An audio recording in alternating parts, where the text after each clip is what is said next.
कोफ्ते कोफ्ते इससे बेहतर है कि दुकान पर भी चले जाते हैं ये साथ चने की एक दुकान है वहाँ चने खा लेते हैं ये चने की दुकान सुननी है ये मुझे ना फर्क ही लग रहा है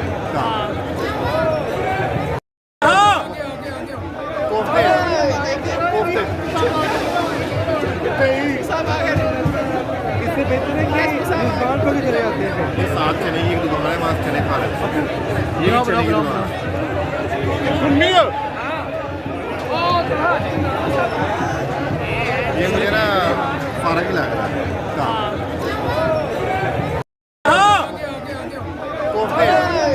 कोफ्ते इससे बेहतर है कि दुकान पर भी चले जाते हैं ये साथ चने की एक दुकान है वहाँ चने खा लेते हैं ये चने की दुकान सुननी है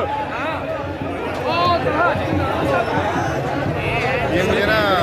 फर्क ही लग रहा है